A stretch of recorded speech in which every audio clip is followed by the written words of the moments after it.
39 అంటే సంతానం, 49 అంటే సంతోషం. 39 ఆంధ్రప్రదేశ్ తెలంగాణ. నమస్తే, వెల్కమ్ టు ఏయూ టీవీ. ఈరోజు తెలంగాణ ఆంధ్రాకి సంబంధించి కొన్ని వార్తల మీద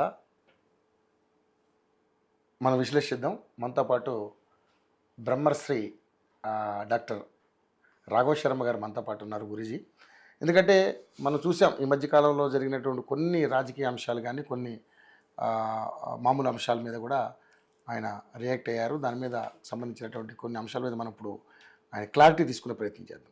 గురూజీ నమస్కారం. శుభాశీస్.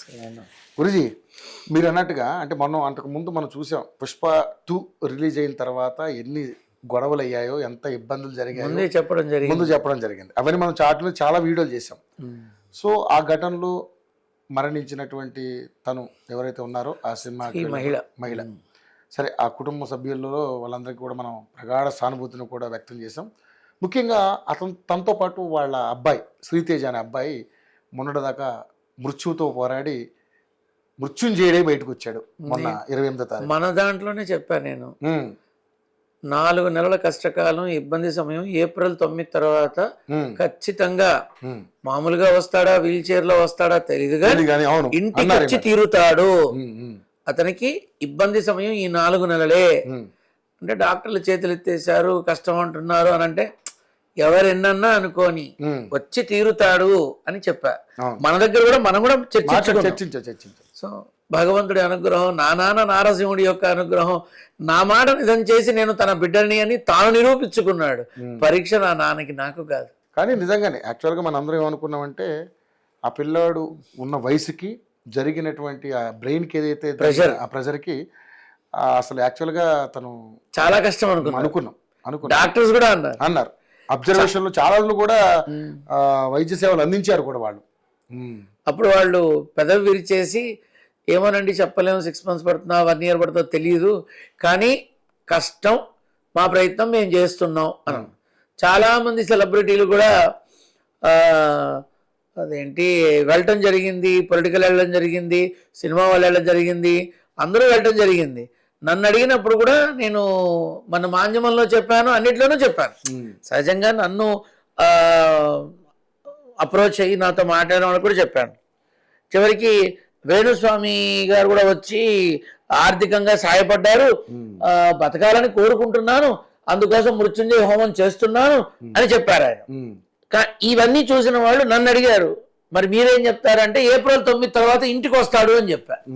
ఏ పూజలు, పునస్కారాలు, జపాలు, తపాలు, హోమాలు, యజ్ఞాలు, యాగాలు, దానాలు, స్తోత్రాలు ఏమీ అవసరం లేదు. పిల్లవాడు ఇంటికి వస్తాడు ఏప్రిల్ 9 తర్వాత, 4 నెలలే కష్టకాలం అని చెప్పడం జరిగింది. డిసెంబర్ 5వ తారీఖు అనుకుంటా ఇన్సిడెంట్ జరిగింది.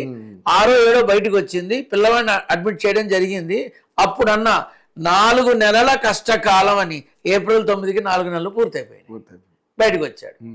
సో ఖచ్చితంగా ఇది జరగబోయేదని చెప్పా.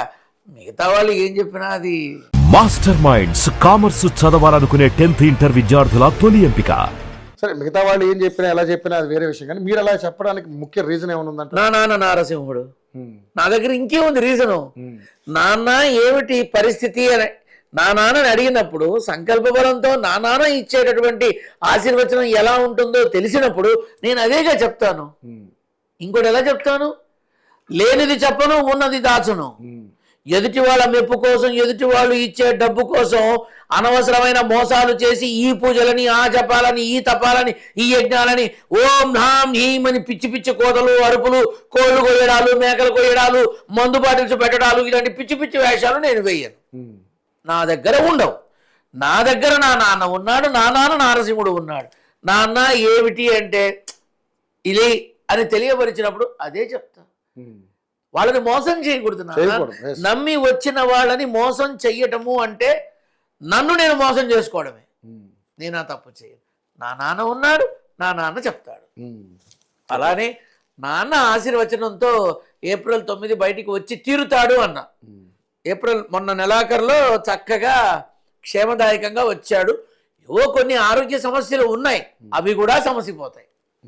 మీ మాధ్యమంలో ఫస్ట్ చెప్తున్నా, రానున్న 3 నెలల్లో ఆ పిల్లవాడిలో కొత్త తరహా చైతన్యం వస్తుంది, కొత్త విధానం వస్తుంది.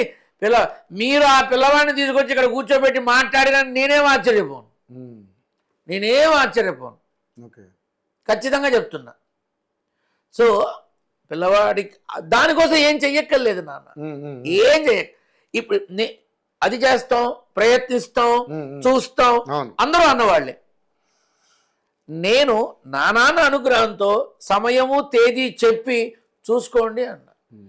నాకు ఫోన్ చేశారు, 9వ తారీఖు దాటింది ఇంకా రాలేదు అని, కాస్త ఓపిక పట్టు అని చెప్పా. మళ్ళీ వాళ్ళే ఇవాళ దేదీప్యమానమైనటువంటి ప్రశంసలతో కొనియాడుతున్నారు.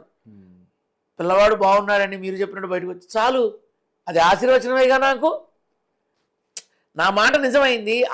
నీ మనసులో ఉన్న ఆ ఆత్మ, అది జీవాత్మ, అదే పరమాత్మ.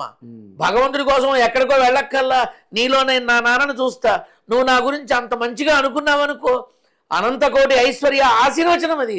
నాకంతకన్నా ఏం కావాలయ్యా? ఇదే నేను కోరుకునేది. ఏదేమైనా ఆ అబ్బాయి శ్రీతేజ పూర్తి ఆరోగ్యవంతుడి బాగున్నాడు, ఇంటికి వచ్చాడు, నడుచుకుంటూ వచ్చాడు. సంతోషం. మీ వాక్ ఫలితమో లేకపోతే నా నాన్న అనుగ్రహం, ఆ దేవుని ఆయన అనుగ్రహ ఫలితం. రైట్.